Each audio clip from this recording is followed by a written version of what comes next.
तो आपके हिसाब से वर्तमान में जो मक्का का भाव चल रहा है उस पर आपका क्या कहना है? देखिए, वर्तमान में जो मक्का का भाव चल रहा है वो किसान के हिसाब से एक बहुत ही कम रेट है।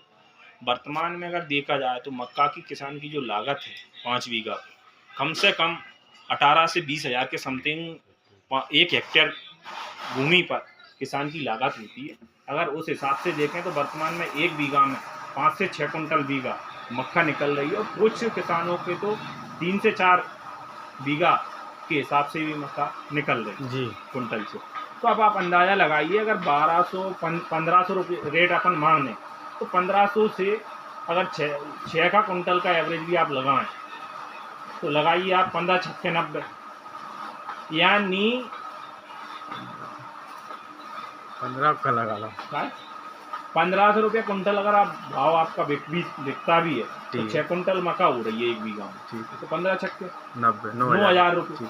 और 1 बीघा की कंडीशन है अगर 1500 बिकती है तो, और अगर यही मक्का आपकी कम जाती है तो फिर तो किसान को कोई फायदा नहीं है। 1200 रुपया या 1300 भी जा रहा है तो उसमें क्या है, किसान की लागत, इसके बाद किसान की जो लागत है वो 20,000 के समथिंग, तो वो लागत है जिसको वो उपज बना रहा है। ये नहीं है कि वो अपने घर लाए उसको अपन ने वो लागत तो देखी ही नहीं, निकालने के लिए, मजदूरों से कटाई के लिए। अगर ऐसे 5 बीघा की अगर अपन लागत माने तो कम से कम 1 हेक्टेयर भूमि में 35 से 40 हज़ार के समथिंग किसान की लागत होती है।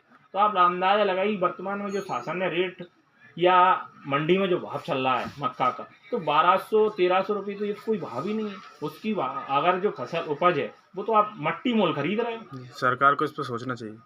देखिए, शासन चाहे तो मक्का का MSP भी निर्धारण कर सकती है कि मक्का जो वर्तमान में आ रही है अगर उसमें नमी है तो उसके भाव भाई आप 1500-1800 घोषित करें, और जो सूखी मक्का है जिसमें नमी नहीं है तो उसको कम से कम 2200 से 3000 तक दी जाए, जिससे किसान को भी आय अर्जन हो।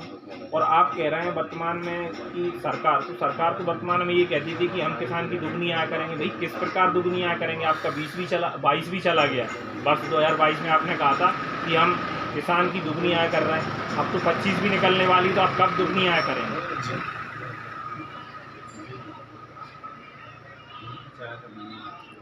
ठीक है वकील साहब।